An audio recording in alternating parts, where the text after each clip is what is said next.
that if you have a great coach and a great quarterback, schedules matter less. Now, you may go from 12 wins to 10 or 11 to 9 because your schedule is really tough and you have back-to-back long road trips and you have a couple injuries. But I think schedules really affect average teams or slightly above average or slightly below. I think the Bears have an A++ coach and an A++ quarterback. So now their over-under is less than Detroit because their schedule is viewed as the toughest. And I think, again, a schedule can absolutely matter if you have like back-to-back 2 or 3 Pro Bowl quarterbacks in a row or back-to-back roadies. And what's interesting, though, this pushes back on my belief. How have teams fared with the toughest NFL schedule? You've got to go back to the 2016 Atlanta Falcons to find a team that won a playoff game, just won a playoff game, that had the toughest schedule. So that goes against my belief. So now there's a couple reasons I still feel strongly about the Bears. Number one, the bottom of the NFL, and I've discussed this ad nauseum last several years, is starting to look like the bottom of the NBA. Awful. Because the league has become more quarterback driven. If you don't have one, you get bad fast. By Thanksgiving, you're unwatchable. So they get to play, Bears, get to play both the Jets and the Dolphins. Those are just bad teams. Secondly, Chicago plays several teams that are unsettled, young, or pretty average at quarterback. The Vikings, the Falcons, the Saints, some would say Carolina. Third is they do play New England and Seattle, who are in the Super Bowl. But Seattle's the better of those two teams, and Seattle lost key players and their offensive coordinator. I don't believe Seattle will be quite as good this year. Now, they play Buffalo on the road. That's going to be tough. And they have to go to Green Bay and to Detroit. That's going to be tough. But I believe this to be true, is when did Apple start taking over the world in tech? At the height of the brilliance of Silicon Valley, because they had a great coach and great leadership. All right, I think we're still getting a bit confused and tangled up by some of these topics. And I'm actually glad Colin brought up that stat about the last 10 seasons, the team with the toughest schedule, and what that really means. I want to unpack this further because I've already gone on my whole rant about strength of schedule and why it matters less to me, especially when you're a great team, and especially in the modern NFL. I think the league is just getting more congested and competitive across the board. And if you're a legitimately great team, you're going to win. If you're not, you won't. It's that simple. It becomes very binary in my eyes. But I really want to focus on this specific point because this is why you have to be careful with certain types of data points. You have to actually look closely and understand what you're seeing. Because this particular stat looks a lot worse than it actually is. But before I dive in any further, Chicago Bears fans, please, please, please don't forget to subscribe and watch the full-length video. When you do that, views go through the roof, subscribers go through the roof. And it's not about chasing either one. It's about creating the best possible Chicago Bears content I can, so we can have real, honest, grounded, unbiased discussions. When you watch the full video and subscribe at the same time, it creates an avalanche effect, and it goes such a long way. We are legitimately having some of the best discussions in the comment section on all of YouTube. The comments per view ratio here is so much higher than on other channels I've looked at, major channels included. Sure, others have more views and subscribers, but the actual conversations happening here. Incredible. So please, please consider being part of that conversation. Now, the 2024 Cleveland Browns. I do not care about them. I don't care about anything Cleveland Browns from the last 10 plus years. That's where my mind first went. Don't care. The 2025 Giants? We all just witnessed their season. Were they a good team? No. No, they were not. Okay, the 2023 Eagles. They famously fell apart. The fact that they even stayed alive was actually pretty remarkable. I said this at the time, I wasn't fully making videos yet, just starting around the middle or end of that season. But the Eagles, I forget the exact numbers, could have easily been a 4-win team. Easily. When you look at how some of those games unfolded, it felt like the football gods were on their side the whole time.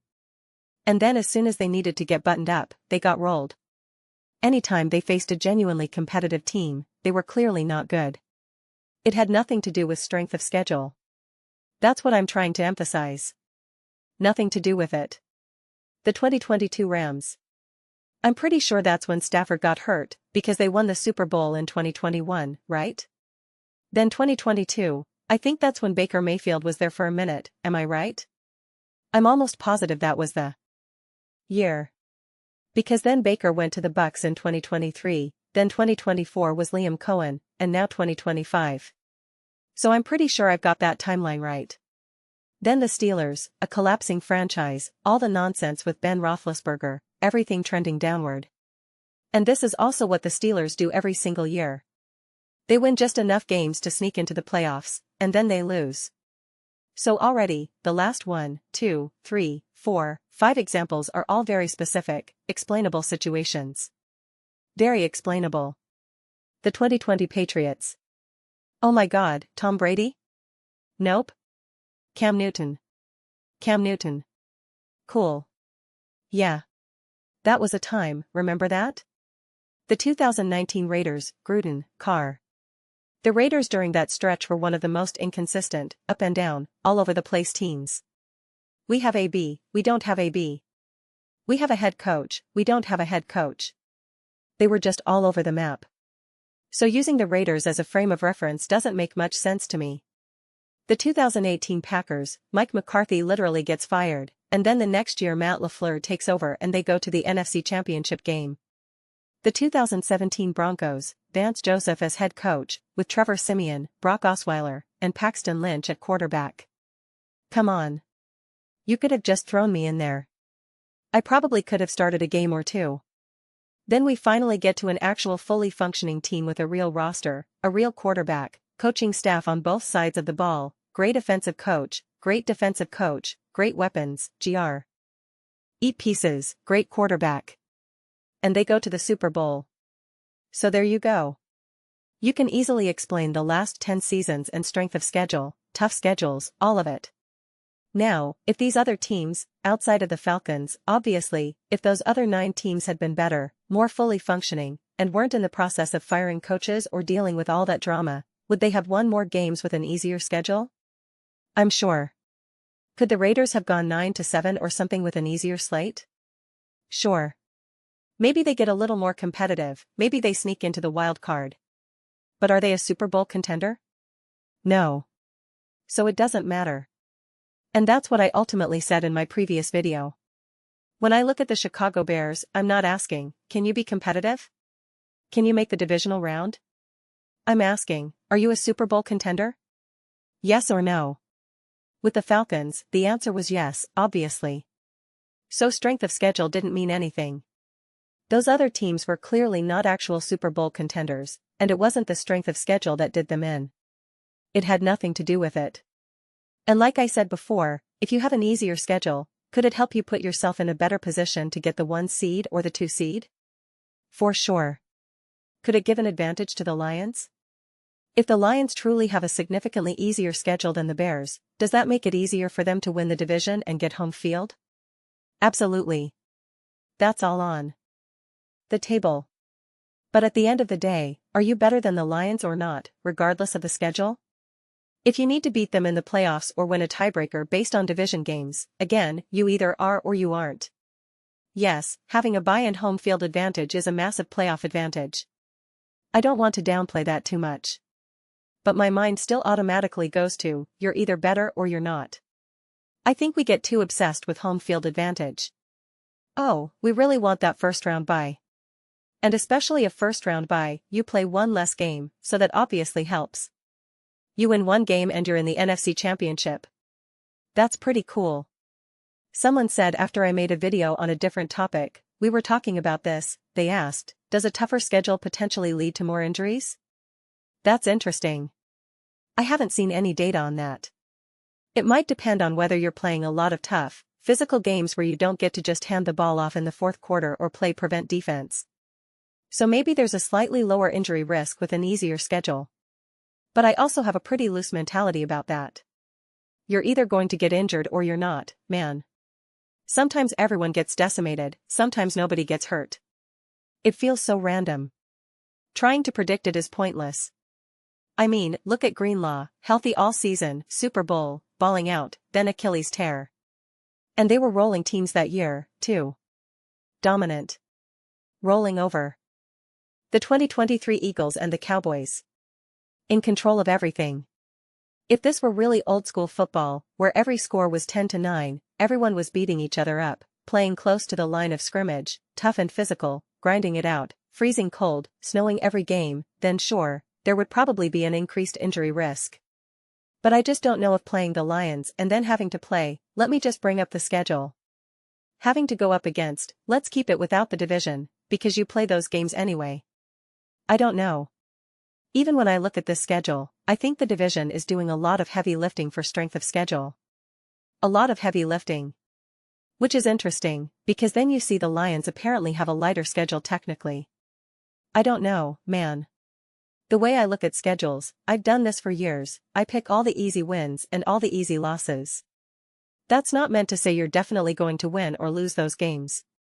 If I say you'll lose to the Seahawks, it's not because I think you're clearly worse. It's just that Seattle is a tough team, so I'll give you a loss as a floor. That's how I've always done it, and it works pretty well. A lot of the time with the division, I just say you split it. 3-3, obviously, it won't work out exactly that way. You'll win a game you should have lost and lose a game you should have won. So it's just a baseline. Sometimes people still get tripped up by that. They'll say, oh, so you think we're worse than the Seahawks? That's not what I'm saying. It's just loose math. What I'm finding now is that this way of looking at it is getting a lot harder because there aren't many easy wins or easy losses anymore. I just think it's more competitive. Colin said earlier that the floor of the NFL is starting to look like the NBA right now. I kind of disagree to a degree. I think there's just a saturation of competitive teams. Once upon a time, the Saints were the easiest win in town. I'm not so sure about that anymore. That's not to say the Saints are now in a position to dominate the Bears. But once upon a time, that was a 40-point win, control from start to finish. Now? I don't know about that. I'm not a big believer in what the Bucs are doing year after year, but they're not a walk in the park.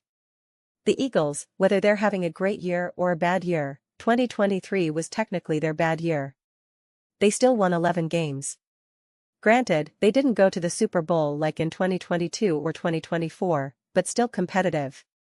2025 was an absolute mess for them, offensive coordinator all over the place, Jalen Hurts supposedly the worst quarterback in the NFL, and they still won a lot of games. Beat the Lions. Beat the Rams. Even when a team like the Broncos beat them, it was still a tough, grinding game. They took down the Chiefs. So that's just the way it goes. The Panthers will be better. So it's just harder and harder to find easy games on the schedule. When we say one team has the number 1's strength of schedule and another has the 18th, I think the margin is much finer than people realize. It's so much closer.